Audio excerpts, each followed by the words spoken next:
കാലിലെ വിരല് സ്കൂട്ടറിൽ ആക്സിഡന്റ് ആയപ്പോൾ കല്യാണം കഴിക്കാൻ പറ്റുമെന്ന് ചോദിച്ച ആളാണ്. കാലിലെ വിരല് ഫ്രാക്ചർ ആയി, അപ്പൊ എനിക്ക് കല്യാണം കഴിക്കാൻ പറ്റുമെന്ന് ഡോക്ടറെ ചോദിച്ച ആളാണ്. അപ്പൊ അത്രയ്ക്ക് ടെൻഷനുള്ള ആളാണ്. അപ്പൊ അദ്ദേഹം ഒരിക്കലും വന്നിട്ട് പോയപ്പം അമ്മ ഈ പുള്ളിക്കാരൻ തന്നെ പായസവും ബോളിയും കഴിച്ചിട്ട് പോകും എന്ന് പറയണം. അമ്മ ഓടി വന്നിട്ട് വേഗം ബോയ്സും പാളിയും കഴിച്ചിട്ട് പോവാം, സ്പൂണിന് ബോയ്സും പാളിയും. അപ്പൊ ഞങ്ങൾ അതൊക്കെ ഇപ്പോഴും പറഞ്ഞിരിക്കും. അപ്പൊ എൻ്റെ ഫാമിലിയിൽ 3 അമ്മാവന്മാരും 4 പേരും കോമഡി നന്നായിട്ട് കൈകാര്യം ചെയ്യുന്നവരാണ്.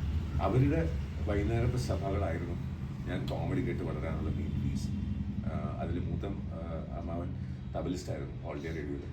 അദ്ദേഹം പണ്ട് ഗാനമേളയ്ക്ക് പോകുമ്പോൾ ഉണ്ടാകുന്ന തമാശകളും കളിക്കാവളിയിൽ ഉണ്ടാകുന്ന തമാശകളും അവിടുത്തെ ലാംഗ്വേജിന്റെ ഇതെല്ലാമാണ് ഞാൻ കുട്ടിക്കാലത്ത് കേട്ടിട്ടില്ല.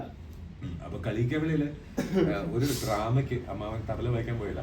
അപ്പൊ ശിവൻ ഇങ്ങനെ ഇരിക്കാം, മറ്റേ സ്റ്റൂളാണ് മുമ്പിൽ, മറ്റേ മലയുടെ കട്ടൗട്ട്. അപ്പൊ സ്റ്റൂൾ ഇങ്ങനെ ആടി ശിവൻ ആടി നിൽക്കുക. അപ്പൊ പാർവതി വരെ ലേറ്റ് ആവും.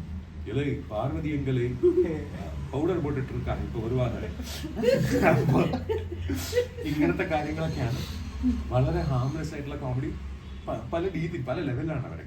രണ്ടാമത്തെ അങ്കിള് അദ്ദേഹം അസിസ്റ്റന്റ് ഡയറക്ടർ ആയിരുന്നു സിനിമയിൽ. അത് കഴിഞ്ഞിട്ട് ബാങ്കിൽ വർക്ക് ചെയ്തു. പുള്ളിക്കാരൻ നോർമലായിട്ട് സംസാരിക്കുമ്പോൾ തന്നെ ഈ പാരഡി പാട്ടുകൾ അതെല്ലാം തന്നെയാണ് ഉണ്ടായിരുന്നത്. അപ്പൊ എൻ്റെ ലൈഫിൽ അവർ രണ്ടുപേരും എൻട്രി ചെയ്തത് വേറെ ലെവലില്ല. മൂന്നാമത്തെ ഈ അങ്കിൾ എന്ന് പറഞ്ഞു കഴിഞ്ഞാൽ ഒരു 1.5 അടി ഹൈറ്റിൽ നിന്ന് കുഞ്ഞു താഴെ വേണം ചത്തോ എന്ന് പറഞ്ഞാൽ അങ്ങനെ ടെൻഷൻ അടിക്കുന്ന ആളാണ്. അപ്പൊ ആ ടെൻഷൻ തന്നെ ഞങ്ങൾക്ക് കോമഡിയാണ്. 4ാമത്തതാണ് രാജ.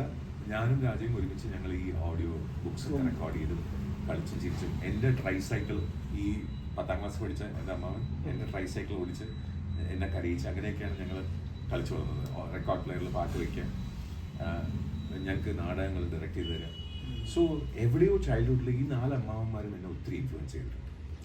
So I would say that is so much of fun.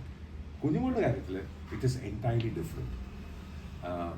കുഞ്ഞുനാളിൽ അനുഭവിച്ച എന്തൊക്കെ പെയിൻ ഉണ്ടോ അതിനെ ഓവർകം ചെയ്യാൻ she herself found a way that I keep ലാഫിങ്.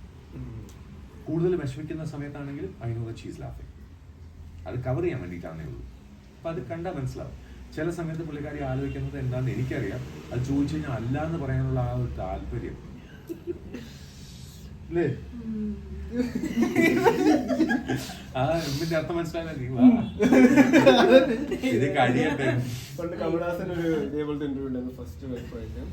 Like how did you meet her എന്ന് പറയുമ്പോഴത്തേക്കും വൈഫ് ഇങ്ങനെ റെഡി ആയിട്ടേക്കും കമലഹാസൻ നല്ലതായിട്ട് ഡീപ്പായിട്ട് അതിൻ്റെ ഒരു എക്സ്പ്ലനേഷൻ കൊടുക്കുന്നുണ്ട്. പെട്ടെന്ന് വൈഫ്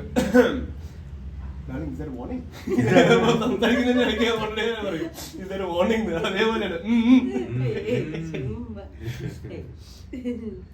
സോ ലൈഫ് എൻറിച്ച് ചെയ്യുന്നത് ആരാന്ന് ചോദിച്ചു കഴിഞ്ഞാൽ either it is us or the people around us.